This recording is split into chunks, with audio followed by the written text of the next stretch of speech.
নমস্কার। প্রযুক্তি তক্ক গপ্পের পরবর্তী পর্বে আমাদের একেবারে একটা নতুন এপিসোড। দারুণ জমে গিয়েছিল আড্ডাটা। তবুও যেরকম ওই বলে না যে নৈসর্গিক শোভা দেখতে দেখতেও একটা হট করে ঘোড়ার ঘন্টা বেজেছিল, আর কবির মনে হয়েছিল যে promises to keep and Miles to go before I sleep. তো আমাদেরও ওই ছেদ নিতে হয়েছিল। যাই হোক, সেই একটা খুবই টেম্পোরারি ছেদের পর আবার ফিরে এসেছি আমরা দ্বিতীয় পর্বের আলোচনায়। আমাদের সঙ্গে আছেন বেদাদ্যুতি চক্রবর্তী, অত্যন্ত একজন স্বনামধন্য বিজ্ঞানী আমি বলবো। এবং আমরা সাধারণত রোগ নিরাময়ের জন্য চিকিৎসকদের কথা ভাবি, কিন্তু এই চিকিৎসাটা হয় বা রোগ নিরাময় হয় যে ওষুধের জন্যে, সেই ওষুধ তৈরির নেপথ্যে যারা থাকেন উনি তাদের মধ্যে একজন। একেবারে ওষুধ তৈরির মধ্যে একটা প্রযুক্তি আছে, সেই প্রযুক্তিটার সঙ্গে উনি খুব ওতপ্রোতভাবে জড়িত দীর্ঘদিন ধরে। তো আমরা বিগত পর্বে দেখছিলাম, আলোচনা করছিলাম কোভিড নিয়ে, কোভিড অতিমারি নিয়ে। তার রেশ টেনে আমি জানতে চাইব, এই যে কোভিড নিয়ে এত তাড়াতাড়ি একটা ডিসিশন নেওয়া হলো, ভ্যাকসিন লঞ্চ হলো, কিছু কিছু ওষুধ বেরোলো, এই যে ভারতবর্ষে যে গবেষণাটা হচ্ছে শুধু কোভিড নয়, বিভিন্ন ফার্মাটেক এবং বায়োটেক নিয়ে, সেইটা পৃথিবীর অন্যান্য উন্নত এবং উন্নয়নশীল দেশের সঙ্গে ভিসেভি ওই সমস্ত কান্ট্রি ভারতবর্ষের গবেষণাটা ঠিক কোন জায়গায় দাঁড়িয়ে, বা ভারতবর্ষে কি কি ধরনের গবেষণা চলেছে? তো এই ব্যাপারটাকে বুঝতে হলে আমি আগের এপিসোডে যেটা বলেছিলাম, আমি প্যারাসিটামলের একটা উদাহরণ নিয়ে আলোচনা শুরু করেছিলাম। তো প্যারাসিটামল হচ্ছে একটা মলিকুল, যেটা আগের এপিসোডে এই ছবিটা আমি দেখিয়েছিলাম। এটা খুব সুন্দর সহজ সরল একটা বেঞ্জিন মলিকুল, তাকে একটু এদিক ওদিক করে আমরা প্যারাসিটামল ওষুধ বানাই। এবং আমার জীবনে প্যারাসিটামল খেয়েছি, জ্বর সারেনি এরকম হয়নি। ম্যাজিক মলিকুল, এবং 1 টাকায় প্যারাসিটামল পাওয়া যায়। এটা যদি আমি বলি সস্তাতম ওষুধ পৃথিবীর, যুক্তির খাতিরে সবচেয়ে যে দামি ওষুধ তার দাম কিন্তু 15 কোটি টাকা। ঠিক আছে, মানে ওষুধটা হচ্ছে জোলগেন্সমা, নোভার্টিস বলে কোম্পানি, আমেরিকার, ওরা এই ওষুধটা বার করেছে, জিন থেরাপির ওষুধ। ওটার দাম হচ্ছে 15 কোটি টাকা। একটা নার্ভাস ডিস্ট্রেস হলে সেই ওষুধটা অ্যাপ্লাই করা হয়। তো প্যারাসিটামল এবং জোলগেন্সমা মাঝখানে ওষুধের দাম, ঠিক আছে। এবং এই ওষুধগুলো আসলে তৈরি করতে তো একটা বিরাট খরচা লাগে। আগের এপিসোডে আমরা আলোচনা করছিলাম যে একটা ওষুধ তৈরি করতে, মানে ওষুধ মানে এই মলিকুলটাকে বার করতে, এটা তো নয় প্যারাসিটামল। এই প্যারাসিটামল যখন আবিষ্কার হয়েছে, বা আমি যদি অ্যাটোভারস্টেটিন বলে একটা মলিকুল ধরি, যেটা আমাদের ব্লাডে লিপিড প্রোফাইল, বাজে যে ফ্যাট আছে আমাদের শরীরে সেটাকে কমিয়ে দেয় অ্যাটোভারস্টেটিন, সেগুলোর যারা যারা আবিষ্কার করে তারা পেটেন্টও করে দেয়। আগের এপিসোডে আমরা পেটেন্ট নিয়ে আলোচনা করেছিলাম। তো পেটেন্টের ক্রাইটেরিয়া হচ্ছে নতুন হতে হবে একদম, এবং তার কিছু উপকারিতা থাকতে হবে, তবেই সেটাকে পেটেন্ট করা যাবে। তো ওগুলোর হয়তো, এবং 20 বছর হচ্ছে তার আয়ু। তো এই যে পেটেন্ট চলে যাওয়ার পরে যে কেউ সেই ড্রাগটা এবার ম্যানুফ্যাকচার করতে পারে, আর কোনো বাধা রইল না, তখন সেই ওষুধগুলোকে বলা হয় জেনেরিক মেডিসিন। আমি আবার রিপিট করছি, জেনেরিক মেডিসিন তাদেরই বলা হয় যারা পেটেন্টের আওতায় এখন আর নেই, তো তাদেরকে নিয়ে ফ্রিলি ব্যবসা করা যায়। এবং ড্রাগ রেগুলেটরি অথরিটি ওনারা আছেন কোয়ালিটিটাকে মনিটর করার জন্যে। তো জেনেরিক ড্রাগ যেগুলি, India is one of the strong hub in manufacturing generic medicine in this world. অসাধারণ ইন্ডিয়ার পারফরমেন্স জেনেরিক ড্রাগ। মনে করো এই জন্য একটু আমেরিকার ব্যবসা, ওষুধের ব্যবসাটাকে বুঝতে হবে। মনে করা যাক আমার পৃথিবীতে 100 টাকার ওষুধ বেচা কেনা হচ্ছে বছরে। 100 টাকার ওষুধ পৃথিবীতে বেচা কেনা চলছে।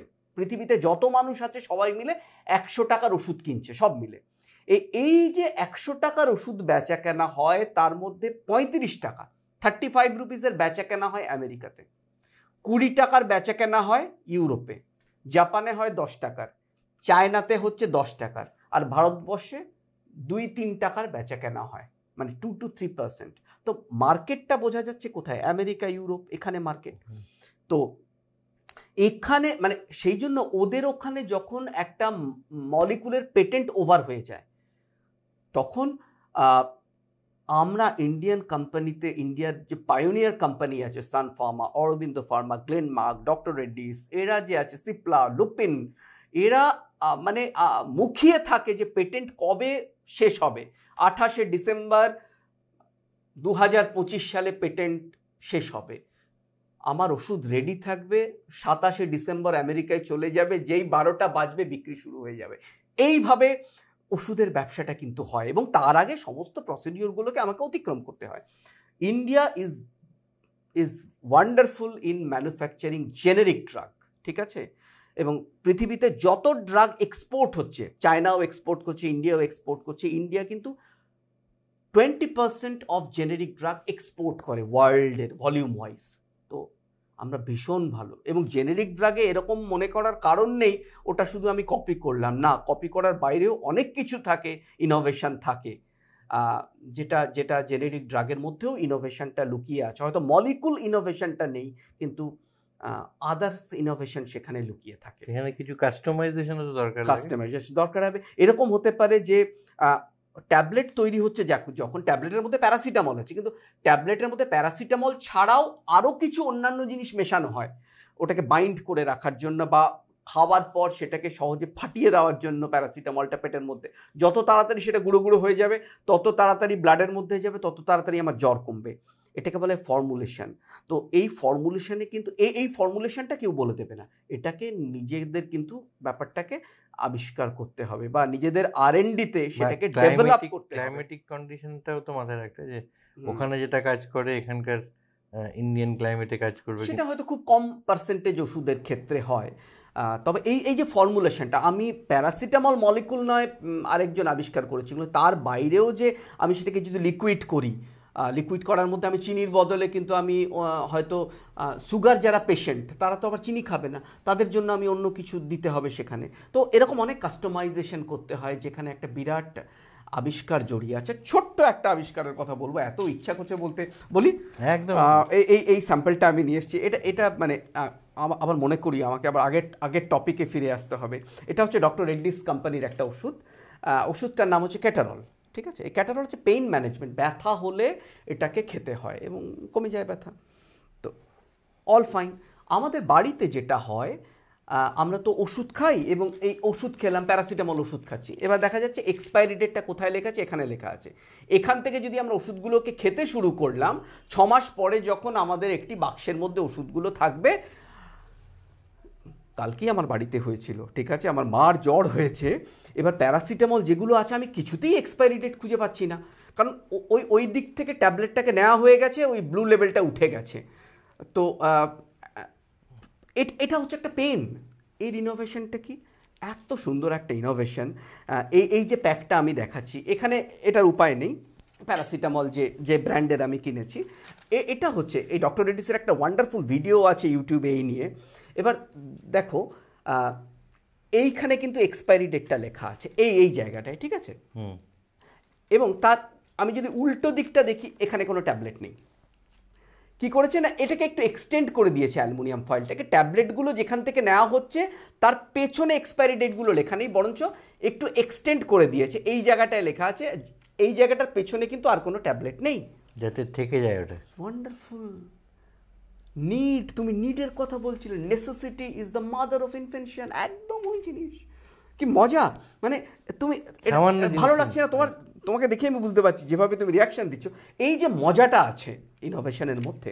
তো কি বলছিলাম, সামান্য একটা চেঞ্জ করে ইনোভেশন হলো, এই অনেক রকম ইনোভেশন কিন্তু লুকিয়ে আছে। আমি যদি আরেকটা ওষুধ দেখি এখানে, এটা হচ্ছে হাইড্রোকর্টিজোন বলে একটা ওষুধ, ঠিক আছে? এটা স্টেরয়েড মলিকুল। তো হাইড্রোকর্টিজোন স্টেরয়েডগুলো যদি আমি একেবারে ইঞ্জেকশন ফর্মে নিয়ে যাই, এরকম যদি আমি করে দিই লিকুইড ইঞ্জেকশন, এটা একটা ইঞ্জেকশন, এটা কিন্তু বেশি দিন স্টেবল হবে না, এটা তাড়াতাড়ি ডিগ্রেড করে যায় জলের সাথে, এর ডিগ্রেডেশনটা খুব তাড়াতাড়ি হয়। তখন সায়েন্টিস্টরা কী করলো, ওটাকে পাউডার ফর্মে নিয়ে চলে এলো, ঠিক আছে? এটাকে বলে লায়োফিলাইজেশন। এই প্রসেসে প্রথমে জল ছিল, এটাকে ভেপোরাইজ করে দিল মেশিন দিয়ে, এবং জলটাকে আলাদা করে একটা এই প্লাস্টিকের কন্টেনারে ভরে দিয়ে দিল, ডাক্তারবাবুকে বললো তুমি ইঞ্জেকশন দেওয়ার আগে এটা মিশিয়ে নাও। ইনোভেশন। তো প্যাকিংয়ের মধ্যে ইনোভেশন হতে পারে, ফর্মুলেশনে ইনোভেশন হতে পারে, মানে কোথায় নয় ইনোভেশন মেডিসিনে, ঠিক আছে? এবং ইনফ্যাক্ট এই যে প্যাকেজিং ডিজাইনগুলো হয় তার মধ্যেও কিন্তু ইনোভেশন আছে। ছোট্ট করে আরেকটু বলে দিই যে এই প্যাকেজিংগুলো হয় ওষুধ নকল হয়। এবার নকল ওষুধগুলো কিভাবে ধরা পড়বে? আমাদের কাছে অনেক মার্কেট কমপ্লেন আসে যে এই ওষুধটা কাজ করছে না, আমরা দেখি যে জল ছাড়া কিছু নেই সেই ওষুধটার মধ্যে। তখন আমরা দেখতে পেলাম আমাদের কিন্তু মানে যার যার ফার্মা কোম্পানিগুলো আছে তাদের ওষুধের মধ্যে কিছু কিছু চিহ্ন দেওয়া থাকে, ঠিক আছে? যেমন 500 টাকার নোট যদি আমি নিই, ওই সাদা যে জায়গাটা আছে একটু তেরছা করে দেখলে মহাত্মা গান্ধীর ছবি দেখতে পাওয়া যায়। সেই রকম কিছু চিহ্ন কিন্তু ওষুধের প্যাকিংয়ের মধ্যে লুকোনো থাকে, অন্তত মিনিমাম 4 থেকে 5 রকম কিংবা অনেক সময় 10 রকম প্রপার্টি থাকে, যেগুলো সহজে বোঝা যাবে না, কিন্তু কোম্পানিরা জানে যে আমার ওষুধ অথেন্টিসিটির সাইন হচ্ছে এইগুলি। তো এগুলো কিন্তু প্যাকিংয়ের মধ্যে আনতে হয় যাতে আমরা স্পিউরিয়াস ড্রাগ যেগুলো বলে সেগুলোকে আমরা প্রিভেন্ট করতে পারি। তো এগুলো জাস্ট দু একটা আবিষ্কারের কথা আরও বললাম, যে আবিষ্কার শুধু মলিকুলো নয়, আবিষ্কার প্যাকিংয়ে হতে পারে, মানে আবিষ্কার ট্রান্সপোর্টে হতে পারে, মানে নানান দিকে ওষুধের আবিষ্কার হতে পারে। এবং আমরা যেটা বলছি মানে ইন্ডিয়ান ফার্মা কোম্পানি কোথায় দাঁড়িয়ে আছে, we are very good in generic industry, যেটা বললাম 1/5 20% অফ এক্সপোর্ট, যত ড্রাগ পৃথিবীতে এক্সপোর্ট হচ্ছে 20% ইন্ডিয়াতে তৈরি হচ্ছে volume wise. But we are not good আমি বলবো না, আমাদের সামর্থ্যের জন্য আমরা নতুন মলিকুল আবিষ্কার করতে পারিনি। বছরে 50টা করে নতুন মলিকুল আবিষ্কার হচ্ছে, ইন্ডিয়ান কোম্পানি সেখানে নেই, কারণ ওই আবিষ্কার করতে 15,000 কোটি টাকা লাগে। আমাদের সর্বসাকুল্যে হচ্ছে 20,000 কোটি টাকা হয়তো একটা বড় কোম্পানির সেলস, বা সান ফার্মা যদি আমি ধরি সেটা হচ্ছে এখন 40,000 কোটি টাকা। তারা হয়তো 3-4টে মলিকুলকে এরকম সাপোর্ট করতে পারবে। সুতরাং ওই জায়গায় আমরা নেই নিউ ড্রাগ ডেভেলপমেন্টে, কিন্তু আমাদের ভারতবর্ষের সায়েন্টিস্টরাই বাইরে গিয়ে ফাইজারে কাজ করছে, গ্ল্যাক্সোতে কাজ করছে, তারা এরকম নিউ ড্রাগ ডেভেলপমেন্টের সাথে জড়িত। এবং ওরা কি করে বড় বড় কোম্পানিগুলো ইন্ডিয়ান কোম্পানিগুলোকে বলে যে আমাদের এই কাজটা তোমরা করে দাও, কন্ট্রাক্ট দেয়, ঠিক আছে? তো আমরা আবার সেটা কন্ট্রাক্ট, এবং বড় বড় কোম্পানি যেগুলো আমি বলো, সিনজিন বলো, ডক্টর রেড্ডিস বলো, অরিজিন, ভ্যাকসিনের সময় দেখলাম তো এখানকার কোম্পানিগুলোই করে দিল ওদের কন্ট্রাক্ট ম্যানুফ্যাকচারিং। পারফেক্ট। আমাদের সিরাম ইনস্টিটিউট যদি বলে, এটা তো অ্যাস্ট্রাজেনিকা থেকে, সরি অক্সফোর্ড ইউনিভার্সিটি থেকে হয়েছে, তারপর অ্যাস্ট্রাজেনিকার কাছে এলো, তারপর আবার সিরাম ইনস্টিটিউটের কাছে এলো। তো we are very good in skill আমি বলবো, কিন্তু আমাদের সামর্থ্যের জন্য আমরা সেই জায়গায় যেতে পারি। রিস্ক না, মানে আমি এত কষ্ট করে 10টা মলিকুলকে এগিয়ে নিয়ে গেলাম, তারপর দেখলাম কোনোটাই হিট করলো না, প্রত্যেকটার পেছনে অলরেডি আমার 10,000 কোটি টাকা করে বেরিয়ে গেছে। তো এটা নেওয়ার ক্ষমতা তো আমাদের নেই, সেটা তো একদিনে আসবে না। আজকে ফাইজার হয়তো 100 বছরের পুরনো কোম্পানি, তারপর আজকে এই জায়গায় এসছে, তো একটু টাইম লাগবে, কিন্তু ইনোভেশন তবু সুযোগ আছে। আজকে যদি মনে করো হচ্ছে 10 বছর টাইমটা, এটাকে যদি আমরা 2 বছরে নামাতে পারি, এটা কি করে হবে? এটা তো ইনোভেশন করলে হবে, যে না রেগুলেটরি অথরিটিকে কনভিন্স করতে হবে এই অ্যানিম্যাল মডেলের উপর টেস্টিংয়ের এই ওষুধটার দরকার নেই, কারণ আগে এরকম একটা রেফারেন্স আছে। সেই সায়েন্টিফিক ব্যাকগ্রাউন্ড দিয়ে তাকে বোঝাতে হবে, না 1000 জন পেশেন্টের উপর ক্লিনিক্যাল ট্রায়ালের দরকার নেই, আমি এখানে 10 জন করলেই হয়ে যাবে, বা আরেকটা হয়তো আমি অন্যভাবে আমি টেস্টিংটা করব যাতে কোনো বিপদের সম্ভাবনা থাকবে না। তো আমাদের একমাত্র টার্গেট থাকা উচিত ইনোভেশন করে যদি সেই কস্ট এবং সময়টাকে আমরা কাটাতে পারি, তো সেই জন্য তো আমাদের সায়েন্টিফিক পুল তৈরি করতে হবে। তার জন্যই দরকার অনেক কম বয়স থেকে লোককে বিজ্ঞান মনস্ক করা। অ্যাবসলিউটলি, ওকে, অ্যাবসলিউটলি। এই তুমি আবিষ্কার এবং ইনোভেশনের অনেকগুলো দিক বললে, আর একটা দিক আমি জানি তুমি নিজে ব্যক্তিগতভাবে জড়িত ছিলে, ওষুধের নামটা আমার মনে পড়ছে না, একটু জটিল নাম, তোমার নিশ্চয়ই মনে আছে, যেটা বাইরে অত্যন্ত দামি মূল্যবান ওষুধ ছিল, যেটা এখানে তুমি নিজের যার সঙ্গে জড়িত ছিল তার দামটা একেবারে মানে প্রায় বলা যেতে পারে জলের দামে নামিয়ে এনেছিলে। তো এটাও তো একটা ইনোভেশন এবং আবিষ্কার, যে ওটাও অ্যান্টি ক্যান্সার কোনো ড্রাগ ছিল। পারফেক্ট, মানে I feel proud for that. মানে যখন আমি রেডিটাক্স ওষুধটার নাম ডক্টর রেড্ডিসে আমি যখন ছিলাম, সেখানে এই ওষুধটার সাথে আমি অনেকখানি যুক্ত ছিলাম ডেভেলপমেন্টের ব্যাপারে। তো এটা রিটুক্সিম্যাব, ওই মলিকুলটার নাম, বিরাট বড় একটা মলিকুল, এই প্যারাসিটামলের মতো ছোট মলিকুল নয়। এই যেরকম এক পাতার মধ্যে এঁকে ফেললাম, ওটা আঁকতে গেলে হয়তো একটা বিরাট বড় আমার এই দেওয়াল জুড়ে আমাকে মলিকুলটা আঁকতে হবে, এত বড় একটা মলিকুল।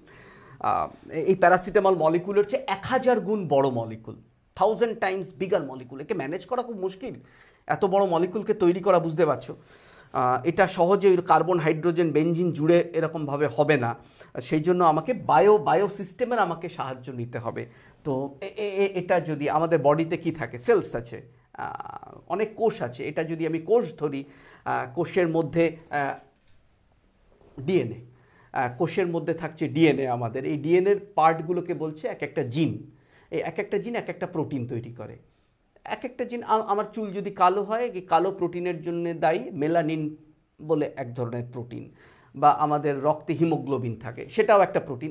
এই যে সেল আছে, কোষ আমাদের বডিতে লাখে লাখে যে কোষ আছে, 15 ট্রিলিয়ন সেলস আমাদের আছে, সে একটা আমি জাস্ট বডি থেকে নিয়ে নিলাম, না তোমার থেকে নেব, তোমার থেকে একটা নিলাম, ঠিক আছে, কোষ। এইটা যদি তোমার কোষ হয়, তো এর মধ্যে কিন্তু ডিএনএ রয়েছে, এবং ডিএনএর পার্ট হচ্ছে এক ছোট ছোট টুকরোগুলোকে বলছে জিন, আর এক একটা জিন এক একটা প্রোটিন তৈরি করছে। এই যে বড় বড় মলিকুলগুলোকে তৈরি করা, আমি যে রিটুক্সিম্যাবের কথা বললাম, সেটা ওই কার্বন হাইড্রোজেন জুড়ে ল্যাবরেটরিতে হবে না, ওগুলো হচ্ছে প্রোটিন মলিকুল, যেটা অ্যান্টি ক্যান্সার মলিকুল। রিটুক্সিম্যাব যে ওষুধটার কথা বলছি, সেখানে এই জিনটাকে একটু পাল্টে এই কোষের মধ্যে ঢোকাতে হবে।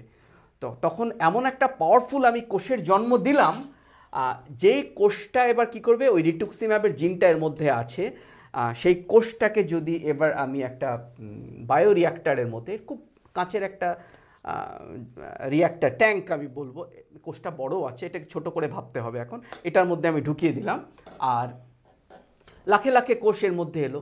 আর আমি কি করতে পারি, এর মধ্যে কোষগুলোর তো খাবার চাই, সেলগুলোর খাবার চাই, আমি একটু ভিটামিন দিয়ে দিলাম, একটু বলো না প্রোটিন দিলাম, থেকে বার করে আনার পরও খাবার চাই, ওদের তো বাঁচতে হবে, গ্লুকোজ দিলাম, আমি যেগুলো খাচ্ছি সেগুলোই দিলাম, একটু সরল ফর্মে আমি গ্লুকোজ দিলাম, জল দিলাম, এগুলো দিয়ে দিলাম, ভিটামিন দিয়ে দিলাম। দেওয়ার পর আমার বডি টেম্পারেচার 37 ডিগ্রি সেন্টিগ্রেড, থার্মোমিটারে দেখলে বোঝা যাবে, তো ওরও তো অত লাগবে, তো ওরকম একটা কন্ডিশন আমি ক্রিয়েট করলাম, আমি ঘোরাতে থাকলাম, তো দে আর ভেরি হ্যাপি, সেলসরা খুব খুশি। তো এই খুশিতে ওরা নিজের বডি থেকে সেই প্রোটিনটা ছাড়তে শুরু করলো বাইরে যে লিকুইডটা, এটা কি সিমুলেট করছো বডির ভেতরে, যেটা অ্যাবসলিউটলি বডির ভেতরে আমার যে কন্ডিশনটা আছে, পুরোটা তো অসম্ভব সিমুলেট করা, কিন্তু এটুকুর জন্য যেটা দরকার, আমার ওষুধটা তৈরি করানোর জন্যে ওকে যেভাবে আমাকে স্টিমুলেট করার দরকার, আমি ওই রকম খাবার দিলাম, ওরকম টেম্পারেচার দিলাম, তার ফলে ওরা হ্যাপি, ওরা ওই ওষুধটা প্রোটিনটা বার করতে শুরু করলো, তারপর আমি ওটাকে পিউরিফাই করে ইঞ্জেকশন বানালাম।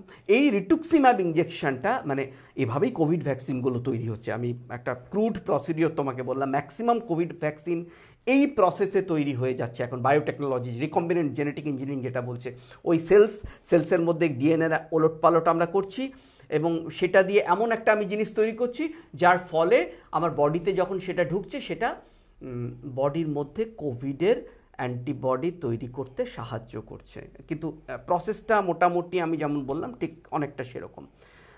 তো রিটুক্সিম্যাব যখন আমরা তৈরি করলাম 2007 সালে, 2007, বাইরের কোম্পানি জেনেনটেক ওটা বানাতো, ওটার ইন্ডিয়াতে যখন কিনতে হতো, অ্যান্টি ক্যান্সার, ব্লাড ক্যান্সার হলে, নন হটকিন্স লিম্ফোমা বলে একটি ব্লাড ক্যান্সার আছে, মারা যায় ওষুধটা না পেলে, তো 1,04,000 টাকা দাম ছিল।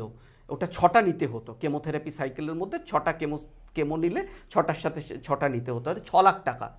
তো আমরা 4-5 বছর ওটা নিয়ে কাজ করেছিলাম, এবং যখন ওটা লঞ্চ হলো, স্টিল আমার মনে আছে 28 এপ্রিল 2007, ওই দিনে হায়দ্রাবাদে ওষুধটা যখন লঞ্চ হলো, তখন দাম ওটার হলো 39,000, অ্যাটলিস্ট 40,000, 60% আমরা কমাতে পেরেছিলাম। 6 লাখ টাকা যেটার দাম ছিল 6টা ইঞ্জেকশন, সেটা এখন 2 লাখ টাকায় নেমে গেল, কিছুটা তো মানুষের কাছে পৌঁছানো গেল। ডক্টর রেড্ডিসের মোটো, এখনও দেখলে তুমি drreddies.com ওয়েবসাইটে গেলে দেখা যাবে, মেকিং অ্যাফোর্ডেবল মেডিসিন।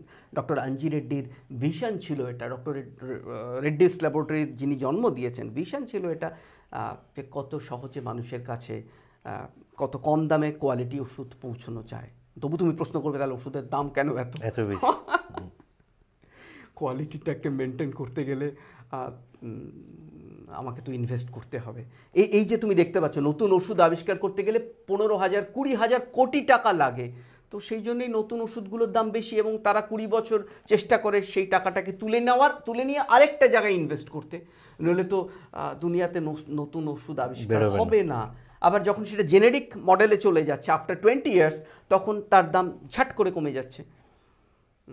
তো ইন্ডিয়ার পজিশন মোটামুটি এরকম। তবু একটা কথা বারে বারে বলতে ইচ্ছা করতে, ইন্ডিয়ান এডুকেশনাল ইনস্টিটিউটগুলো যদি ইন্ডাস্ট্রির সাথে আরেকটু টাচ থাকে, আরেকটু যদি গতি আসে, আমার মনে হয় এডুকেশনাল ইনস্টিটিউটগুলো এক একটা হাব হয়ে উঠতে পারে কন্ট্রাক্ট রিসার্চ ডেলিভারি করার জন্যে। আরেকটা মনে হয় ডিসকাশন, সেটা অন্য সময় করা যাবে। অক্সফোর্ড করলো এই ভ্যাকসিন, ওয়ান্ডারফুল। অক্সফোর্ড যেটা করলো, অক্সফোর্ড তো একেবারে প্রাইমারি রিসার্চ করেছে, মানে awesome research.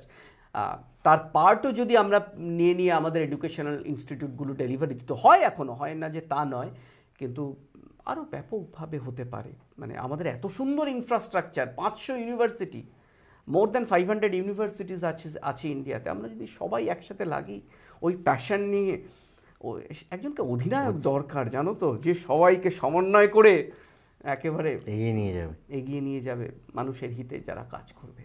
Possible, highly possible. আর একটা কথা বলো, মানে আমরা তো এই দিকটা অনেকটাই দেখলাম, তোমার যে অন্য সাইডটা যেটা ট্রেনিং, মানে ম্যান পাওয়ার তৈরি বলতে পারো, যেটা তুমি ডক্টর রেড্ডিজে থাকার সময় কিছুটা করতে, আর এখন তোমার নিজস্ব যে প্রতিষ্ঠান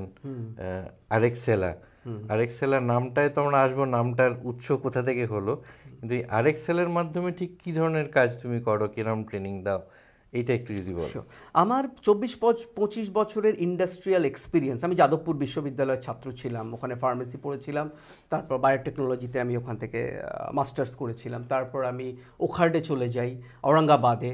4টে মোচকা নিয়ে রিজার্ভেশন ছিল না, ওই অ্যাপ্লাই করে ট্রেনের রিজার্ভেশন পাওয়া গেল বম্বে মেলে। এইভাবে সকালবেলা ঔরঙ্গাবাদে গিয়ে পৌঁছালাম, মহারাষ্ট্রে আমার চাকরি জীবন শুরু হলো।